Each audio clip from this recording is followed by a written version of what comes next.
కూడా 2015వ సంవత్సరంలో లోకాయుక్త కూడా అక్రమ కట్టడాలు తొలగించాలి ప్రభుత్వాన్ని ఆదేశించింది.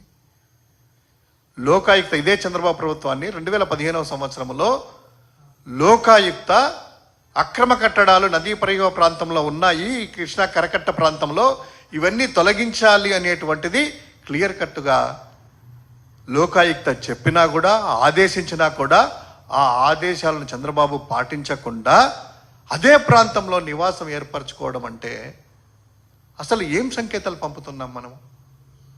ఇవన్నీ జరిగిపోయాయి.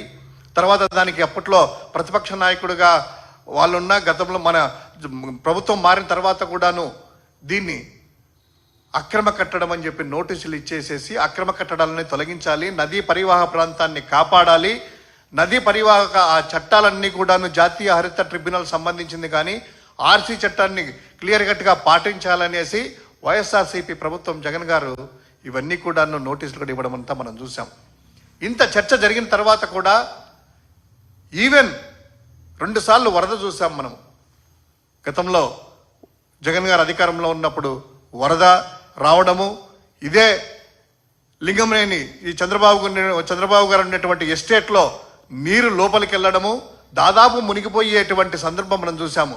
అప్పుడు కూడాను తండ్రి కొడుకులు ఎవరు కూడా నివాసం లేకుండా హైదరాబాద్కి వెళ్ళారు.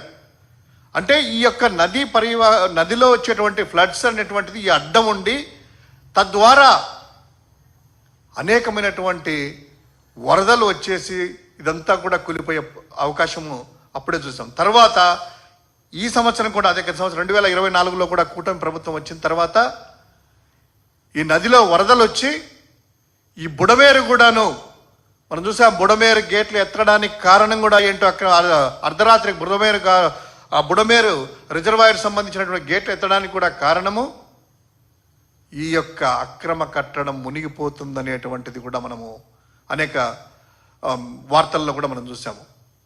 అంటే తన ఇల్లు కాపాడుకోవడానికి, ఆ అక్రమ కట్టడం కాపాడుకోవడానికి బుడమేరు కూడాను అర్ధరాత్రి గేట్లు ఎత్తినటువంటి మనం చూసాం.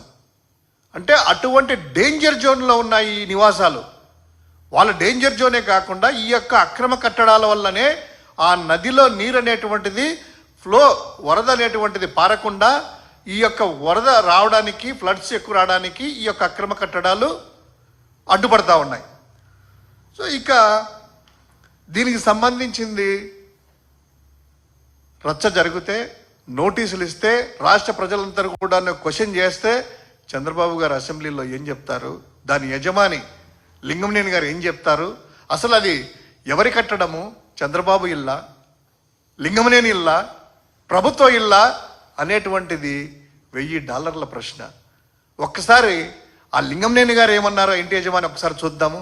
తర్వాత చంద్రబాబు గారు ఏమన్నారో దానికి సంబంధించింది, ఆ అక్రమ కట్టడానికి సంబంధించింది ఆయన నివాస ప్రాంతంలో అనేటువంటిది ఒకసారి ఆ వీడియో ప్లే చేస్తే, ఫస్ట్ ఆ ఇంటి యజమాని అని మనం లింగంనేని గారు అనుకుంటున్నాం కదా, ఆ ఎస్టేట్ యజమాని, ఒక్కసారి ఆయన మాటల్లో చూద్దాం.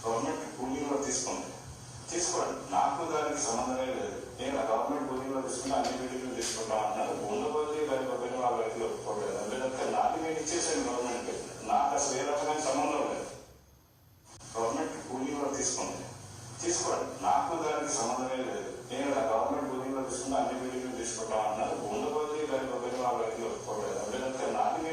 గవర్నమెంట్, నాకు అసలు ఏ రకమైన సంబంధం లేదు. చూడండి, ఇప్పుడు ఇంటి ఆ యజమాని నాకు ఎటువంటి సంబంధం లేదు, ఆ బిల్డింగ్ అంతా కూడాను ప్రభుత్వానికి ల్యాండ్ పూలింగ్లో ఇచ్చేసాము, నాకు ఎటువంటి సంబంధం లేదు, అక్కడక్కడ ఎవరో ఇవ్వలేదు, మిగతా ఇవ్వలేదు, నేను మాత్రం ఇచ్చేసాను, ఇది నాది కాదు అని ఆయన స్పష్టంగా మీడియాకి ఇచ్చారు. తర్వాత ఇప్పుడు అక్రమ కట్టడంలో ఆ ఎస్టేట్లో ఉన్నటువంటి చంద్రబాబు గారు ఏమంటారో ఆయన మాటల్లో చూద్దాం అసెంబ్లీ సాక్షిగా.